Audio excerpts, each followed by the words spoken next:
अगर आपकी फैमिली के बारे में एक डार्क सीक्रेट हो और आपको बहुत समय बाद पता चले तो आपको कैसा लगेगा? Let me tell you again, ये सीक्रेट बहुत ज्यादा डार्क होने वाला है। चांदनी नाम की एक लड़की रहती है जिसकी 3 बड़ी बहन रहती है और उसके माँ बाप रहते हैं। माँ बाप उनको बहुत प्यार करते हैं, पढ़ाते लिखाते हैं, उनको अच्छी एजुकेशन देते हैं और उनकी शादी करवा देते हैं। चांदनी घर में सबसे ज्यादा छोटी थी, इसलिए उसने शादी के लिए मना कर दिया क्योंकि उसे लगता है कि उसके माँ बाप के कोई बेटे नहीं है, तो उसके माँ बाप शादी के बाद अकेले पड़ जाएंगे। तो वो कहती है कि नहीं, मैं शादी नहीं करूंगी। बट माँ बाप के बहुत ज्यादा समझाने के बाद फाइनली वो शादी के लिए मान जाती है और 2 साल के अंदर चांदनी को बेटा भी हो जाता है। और ये देख के चांदनी बहुत ज्यादा खुश हो जाती है क्योंकि ये इसके घर का पहला बेटा होता है। और खुशी के मारे चांदनी के पेरेंट्स उसको अपने घर बुला लेते हैं। और जैसे ही वो अपने घर जाती है वो देखती है कि उसके पेरेंट्स उसके बच्चे को बहुत ज्यादा प्यार कर रहे हैं। ऑब्वियसली वो नाना नानी है तो प्यार तो आएगा ही। तो एक दिन जब चांदनी सो रही थी तो उसे उसके बेटे के रोने की आवाज आती है और वो पलट के देखती है तो उसका बेटा उसके बगल में नहीं रहता, वो आवाज कहीं बाहर से आ रही होती है। और उसने सोचा कि शायद उसके बच्चे को रोते हुए देखकर उसके पेरेंट्स उसको अपने साथ लेके चले गए होंगे। और जैसे ही वो अपने बच्चे को लाने के लिए अपने पापा मम्मी के रूम में जाती है, वो देखती है कि उसका बेटा एक सर्कल में लेटा हुआ है और सर्कल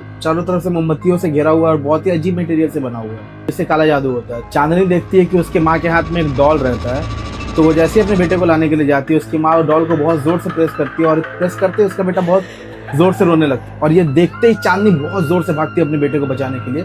बट उसके पापा उसके हाथ पकड़ लेते हैं और पूछते हैं कि तुम्हें क्या लगा हमारे घर में आज तक बेटा क्यों नहीं हुआ? और एक स्माइल के साथ में चांदनी को वहीं पे मार देता है।